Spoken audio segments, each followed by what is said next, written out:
Salam müəllimlər, hər vaxtınız xeyir olsun. Sizinlə PES Akademinin kurikulum təlimçisi Pəri Firud qızı. Bugündən etibarən sizlərə təkrar sertifikatlaşdırmaya gedən müəllimlərə dəstək olmaq məqsədi ilə ödənişsiz şəkildə sınaqlar paylaşılacaq. Və hansı ki kanala abunə olaraq paylaşdığım videolardan anındaca xəbərdar ola bilərsiniz. Eyni zamanda da ətrafınızda da, yəni müəllim yoldaşlarınızda da kimlərsə təkrar sertifikatlaşdırmaya qoşulursa, bu videonu həmin şəxsə yollaya bilərsiniz ki, imtahanda uğur qazanmasına dəstək ola bilək.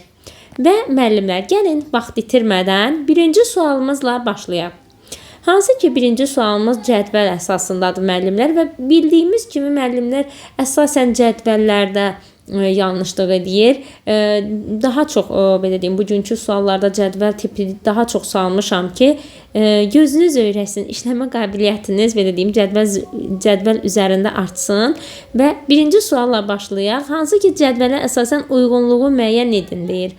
Doğrudan doğrunu, yanlışdan yanlışa. Çünki bizə uyğunluq deyir. Təhlükəsiz iş və normal təhsil şəraiti ilə təmin olunmaq. Təhsil verənin hüququ, bəli, təhsil verənin hüququ da bura bir plus qoyuruq. Təhsil müəssisəsinin nizamnaməsinə uyğun olaraq təhsil prosesinin təşkilində və idarə olunmasında iştirak etmək, təkliflər irəli sürmək təhsil verənin hüququdur, doğrudur. Burada bir üstəgəl qoyaq. Valideynlərlə əməkdaşlıq etmək, təhsil alanın təlim nailiyyəti barədə valideynləri məlumatlandırmaq təhsil verənin vəzifəsi doğrudur. Əlavə məşğələlər, sinifdən xaric və ya məktəbdən kənar tədbirlər keçirmək təhsil verənin vəzifəsi də doğrudur. İndi müəllimlər, bizdə cədvəlimizdə yanlış yoxdur. Yanlış yoxdursa biz nə edəcəyik? Yanlışın altından yanlış variantı seçməliyik, amma bu yoxdur. Doğrunun altından 1 və 2-ni seçə bilərik. Variantlarda 1 və 2-ni tapaq.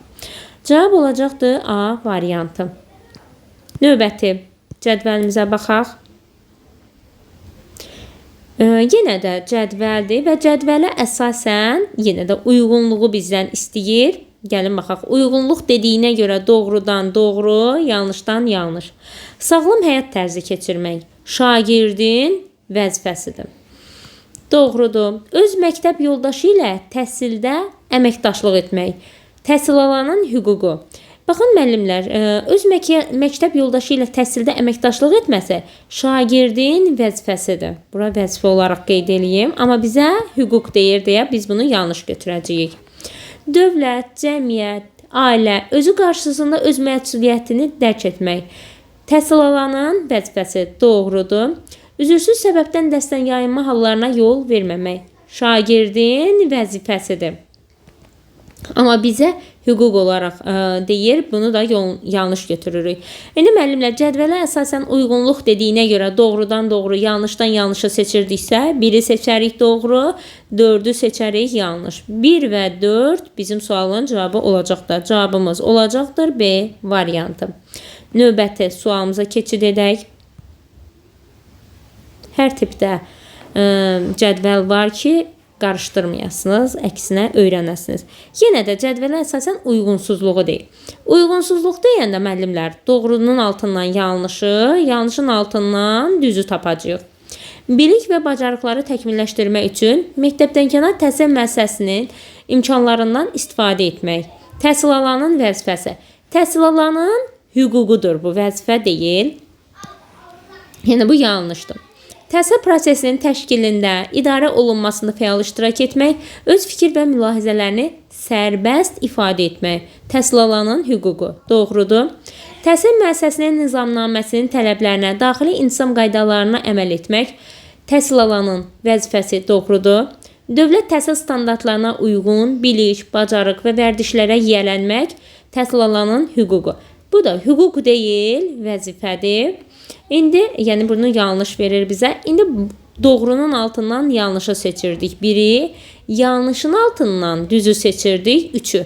1 və 3 bizim sualın cavabı olacaqdır. Cavab olacaqdır C variantı. Bu tip videoların ardının gəlməsini istəyirsinizsə müəllimlər, kanala abunə olmağı unutmayın. yenə də cədvəldir. Cədvələ əsasən uyğunluğu müəyyənləşdirin deyir. Məktəb kollektivi ilə əməkdaşlıq etmək, ümumi təhsil müəssisəsinin daxili intizam qaydalarına riayət etmək, işgüzar nüfuzu qorumaq. Təhsil verənin vəzifəsi doğru. Baxın müəllimlər, məktəb kollektivi ilə əməkdaşlıq etmək, ümumi təhsil müəssisəsinin daxili intizam qaydalarına riayət etmək. Daxili intizam qaydalarına riayət etmək ardı da var. İşgüzar nüfuzu qorumaq. Təhsil verənin yox, valideynin vəzifəsidir. Amma bizə deyir, təhsil verənin vəzifəsidir. Digər tərəfdə də deyir, bura yanlışdır, digər tərəfdə də deyir, doğrudur. Yəni biz bunu uyğunluq burada qorunmayıb deyə götürə bilmərik. B-yə baxaq.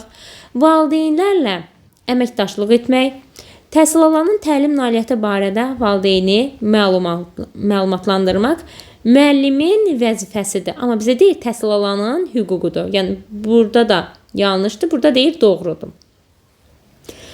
Təhsil müəssisəsinin tədris dili, xarici dili, tam orta təhsil səviyyəsinin təmayülünü, tədris olunan dəstənkənar məşğələləri sərbəst seçmək. Təhsil alanın hüququdur. Yəni bu da yanlışdır. Bizə də deyir, doğrudur. Biri üstəgəl, biri çıxdısa, yəni bunlar artıq uyğunsuzluqdur. Bunları doğru kimi götürə bilmirik. D-yə baxaq. Təhsil müəssisəsi ilə əməkdaşlıq etmək.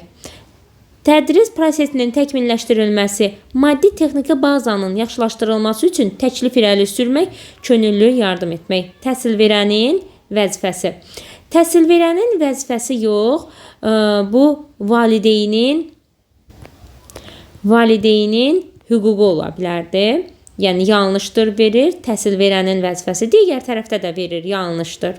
Hər iki tərəfdə çıx işarəsi varsa, deməli elə burada uyğunluğumuz var. Y variantına baxaq. Övladının erkən yaşlarının fiziki, əxlaqi və intellektual inkişafına şərait yaradılması, onların icbari ümumi orta təhsil almasının təmin olunmasına və mənəvi yetkinliyi üçün məsuliyyət daşımaq valideynin vəzifəsidir. Amma bizə deyir, valideynin hüququ yanlışdır, digər tərəfdə doğru verir. Baxın, burada da uyğunluq pozulmuşdur. Amma D variantında hər ikisi yəni bizə deyir, təhsil verənin vəzifəsidir, yanlışdır. Digər tərəfdə də bunun yanlış olduğunu bildirir. Uyğunluq burada qorunubdur. Cavab olacaq D variantı. Növbəti suala baxaq. Uyğunlaşdırın. Məntiqi təfəkkür, tənqidi təfəkkür. Kifayət qədər sübut olmadıqda mühakiməsini kənara qoyur. Tənqidi təfəkkürə aiddir. Prosesin başlanğıc və sonunu müəyyənləşdirə bilir. Məntiqi təfəkkürə aiddir. Faktlar əsasında mühakimə yürüdür. Faktlar əsasında mühakimə yürütməyimiz məntiqi təfəkkürə əsaslanır. Özünün fikirlərinin yanlış ola biləcəyi, fikirlərin qərəzlə yol verə biləcəyi, ola bilsin şəxsi seçimlərinin dəlillərindən üstün tutduğunu qəbul edir. Tənqidi təfəkkürə aiddir. 1-də BC, indi variantlara baxaq. 1-də BC, 2-də isə A, D. Sualın cavabı olacaqdır C variantı.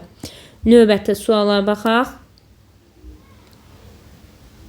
Bu sualımız Təhsil İnstitutu tərəfindən ötən il paylaşılan suallardandır. Qrup işi zamanı müəllim müşahidə edir ki, şagirdlərdən biri müzakirələrdə dominantlıq edir. Bu da digər şagirdlərin fəaliyyətinin kənarlaşmasına səbəb olur ki, nəticədə şagirdlərin öyrənməsi aşağı düşür. Bu problemi həll etmək üçün verilən yollardan hansı səmərəlidir? Dominantlıq edən şagirdə mane olmamaq lazımdır.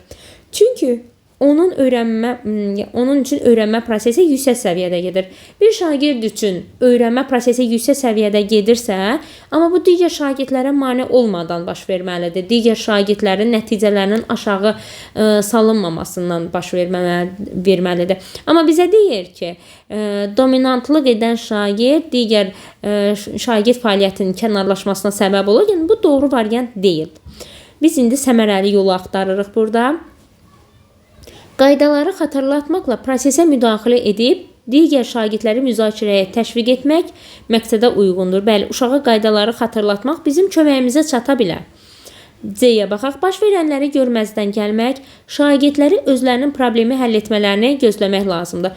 Bir müəllim olaraq əgər şagirdlərdən biri sinif otağında dominantlıq edirsə, biz bunu görməzdən gəlməyimiz yanlış bir nəticədir. Eyni zamanda da bunu şagirdin öz öhdəsinə buraxım ki, şagird özləri həll eləsin. Yəni doğru yanaşma deyil bu. C-də getdi. Dominantlıq edən şagirdlər dərsdən sonra danışmaq. Bəli, dərsdən sonra danışmalıyıq, amma ki, bu dərs prosesində hal-hazırda uşaqların fəaliyyətinin aşağı düşməsinə nəticələnir də. Yəni biz dərs prosesinə belə deyim, köklənməliyik. Dərsdən sonra danışmaq, sinif yoldaşlarına qarşı daha açıq olmağı təklif etmək məqsədə uyğundur. Biz bunu edə bilərik. Bu doğru yanaşmadır. Amma dərs prosesində bizə deyir ki, yəni bu gedişata mane. Uşaqla dərsdən sonra danışa bilərik, doğrudur. Amma hal-hazırda dərs prosesinə mane olur uşaq. Biz onun üçün bir tədbir görməliydik. Yəni dərsdən sonra danışmaq, sinif yoldaşlarına açıq olmaq, yəni bu verilən situasiyaya uyğun deyil. D-ni götürə bilmərik. Qrupdakı şagirdlər arasında vəzifə bölgüsü aparmaq, yəni şagirdlər arasında vəzifə bölgüsü aparmaq uşaqlar arasında ayrı seçkiliyimizə gətirib çıxacaq. Bu da doğru yanaşma deyil. Amma biz şagirdləri qaydaları xatırlatsaq, digər şagirdləri müzakirəyə cəlb eləsək, bu da daha məqsədə uyğun olacaq. Yəni situasiyaya görə biz B variantını seçə bilərik. Növbəti suala baxaq. 7-ci sualda şagirdlər təqdimat edərkən sinif yoldaşı müdaxilə edir. Tez-tez yerindən danışaraq, zarafat edərək danışanın sözünü kəsir. Bu situasiyada problemi necə həll etmək məqsədə uyğundur? Şagirdin müdaxiləsi zarafat yanı olduğu üçün prosesi dayandırmamaq, soyuqqanlı olmaq daha məqsədə uyğundur. Yəni uşaq zarafat edirsə, amma yoldaşının tez-tez sözünü kəsir, ona mane olur. Yəni bunu zarafat yanı olduğu üçün prosesi dayandırmamaq bu yanlışdır. Təqdimata müdaxilə edən şagirdi hamının yanında irad bildirmək, hamının yanında irad bildirməyimiz bir növ uşağın pərt eləyə bilərik və bu zamanda belə deyim də pedaqoji tələblərə görə biz dəstəkləyici mühiti pozmuş oluruq. Bu hamının yanında irad bildirməyimiz doğru yanaşma deyil. Təqdimata müdaxilə edən şagirdlər dərsdən sonra təklikdə danışmaq, onun davranışını digər sinif yoldaşlarına necə təsir etdiyini diqqəti yönəltmək lazımdır. Baxın, dərsdən sonra biraz öncəki sualımızda da var idi. Bəli, biz dərsdən sonra uşaqla danışaraq problemi həll edə bilərik. Amma dərs prosesində baş verən narazıçılığı biz aradan qaldırmalıyıq da. Bu narazılıq olmasını, yəni uşaq burada təqdimat edir, amma yoldaşı ona icazə vermir. Biz buna görə tədbir qurmalıyıq. Dərsdən sonra təklikdə danışmaq, yəni hal-hazırda dərs prosesində uşaq problem yaradırsa, biz ona köklənməliyik. C variantını da doğru götürə bilmərik. Şagirdin müdaxiləsinə göz yummaq. Təqdimat edən şagirdin özünün problemi həll etməsini gözləmək lazımdır. Yenə də şagirdin müdaxiləsinə bir müəllim olaraq göz yuma bilmərik. Yanlış yanaşmadır. Təqdimata müdaxilə edən şagirdin adını lövhəyə yazmaqla, qaydaları xatırlatmaq və təqdimatı kəsmədən qeyri-verbal işarə verməklə prosesi idarə etmək məqsədə uyğundur. Bəli, məsələn, uşaqlardan Tural səs salır. Turalın adını yazıram lövhəyə və işarə verirəm ki, qeyri-verbal. Sakitləş, yoldaşını sona qədər dinlə. Bu daha çox faydalı olacaqdır situasiya verilən cavablar içərisində. Ən səmərəlisi, ən faydalısı Y variantı olacaqdır. Uşağın adını lövhəyə yazırıq, qaydaları xatırladırıq və təqdimatı kəsmədən qeyri-verbal işarə veririk. Tural bunu görür və dərsi dinləyir. Cavab olacaqdır Y variantı. Növbəti 8-ci suala baxaq. Şagirdlərdən birinin ailəsində problem olduğundan təlim nailiyyəti aşağı düşmüşdür. Başqa bir şagird bu problemi öyrənir, sinifə gəlib hamıya danışır. Sinif yoldaşlarından bundan xoşu gəlmədiyini görsə də fikir vermir. Bu hərəkət sinifdə şagirdlər arasında problem yaradır. Bu situasiyanı düzəltmək üçün müəllim atacağı hansı addım səmərəli ola bilər? Bizdən səmərəli olan variantı istəyir. İndi baxaq A variantına. Müəllim valideyn iclası çağırmalı. A variantında elə ilk baxışda bizə bildirir ki, müəllim valideyn iclası çağırmalı, şagird davranışını müzakirə etməli, çünki valideyn öz övladına daha çox təsir edə bilər. Baxın, burada müəllim valideyn iclası çağırmalı deməsi, hər bir addımda biz valideyn iclası təşkil etmək lazım deyil, edə bilmərik. Şagirdlə olan problemi özümüz həll edə biləriksə, valideyni bura cəlb etməyimiz doğru yanaşma deyil.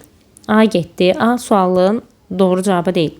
Müəllim şagirdi öz aralarında apardığı yersiz söhbətə görə cəzalandırmalı. Yəni, uşağı cəzalandırmağımız da doğru yanaşma deyil. Şagirdlə görüş keçirməli, şagirdin fəaliyyətini refleksiya etdirməli, sinifdəki dəyərləri inkişaf etdirməlidir. C variantına sonda qayıdarıq. Müəllim şagirdin bu hərəkəti görən kimi yerindəcə onu danlamalıdır. Yenə də danlamaq varsa, cəza vermək varsa, dəstəkləyici mühitin pozulması da doğru yanaşma deyil. Müəllim sinifdə şagirdlər arasında münasibəti düzəltmək üçün bir müddət avtoritar yanaşma nümayiş etdirməlidir. Yəni, avtoritar yanaşma nə deməkdir? Müəllim qaydaları özü tərtib edəcəkdir, müəllim şagirdləri saymayacaqdır, müəllim hər bir işi özü edəcəkdir. Yəni, müəllim mərkəzli yanaşmadan istifadə edəcəkdir. Şagirdlərə aqressiv yanaşma, şagirdlərlə qışqıraraq danışma. Yəni, bu doğru yanaşma deyil. İndi C-yə qayıdaq. C-də bizə nə deyir? Şagirdlə görüş keçirməli, şagirdin fəaliyyətini refleksiya etməli. Yəni, şagird verilən situasiyaya əsasən nəyi doğru etdirsən, nəyi düzgün etmirsən, bunu uşağa bildirərək, yəni şagirdin öz hərəkətlərini refleksiya etdirməyimiz bu belə deyim, problemi həll edə biləcəkdir. Cavab olacaqdır 8-ci sualda C variantı. Növbəti 9-cu suala keçək. Müəllim yeni bölmənin tədrisini keçməmişdən əvvəl bu bölmə üzrə şagirdlərin təlim ehtiyaclarını müəyyənləşdirmək üçün sual-cavab edir. Bu proses müəllimə tədrisə effektiv planlaşdırmağa kömək edəcək. Bu fəaliyyət haqqında verilənlərdən hansı doğrudur? Bölməni keçməmişdən əvvəl şagirdlərə sual-cavab etməyimiz müəllim diaqnostik qiymətləndirmə aparır, müəllim formativ qiymətləndirmə aparır, müəllim şagirdlərin intellektini dəyərləndirir, müəllim summativ qiymətləndirmə aparır, müəllim şagirdi xarakterinə görə qiymətləndirir. Formativ qiymətləndirmə gündəlikdir. Gündəlik apardığımız qiymətləndirmədir. Summativ qiymətləndirmə bölmənin sonunda. Məsələn, amma bizdə burada deyir ki, bölmənin əvvəlində. Bölmənin əvvəlində dediyinə görə biz diaqnostik qiymətləndirmə aparırıq ki, bu bölmənin əvvəlindədir. 9-cu sualın cavabı olacaq A variantı. Sonuncu və 10-cu sualımız və taksonomiya ilə bağlıdır bu sual. Əsərin sənə maraqlı gələn hissəsi hansı idi? Nə üçün? Tapşırıq Bloom'un idrak taksonomiyasının hansı mərhələsinə uyğundur? Fərz eləyin ki, müəllimlər, özünüz bir əsər oxuyursunuz və sizə sual verirəm. Maraqlı gələn hissə hansı idi? Məsəl üçün deyirsiniz ki, əsas hissə maraqlı idi. İndi mən qarşılığında cavab verirəm. Nə üçün əsas hissə sənə maraqlı idi?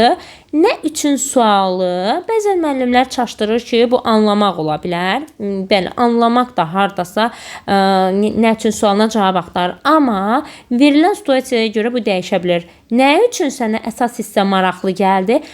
Bunu cavablandırmamız, oradan bir əsaslandırma gətirəcəksiniz, oradan bir argument gətirəcəksiniz, oradan bir dəlil gətirəcəksiniz ki, plan şeylərə görə bu mənə görə maraqlı idi.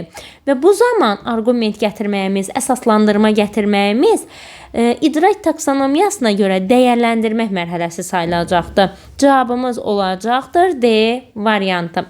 10-cu sualın da izahını sizlərə verdim müəllimlər. Güman edirəm ki, hər biri sizə aydın oldu.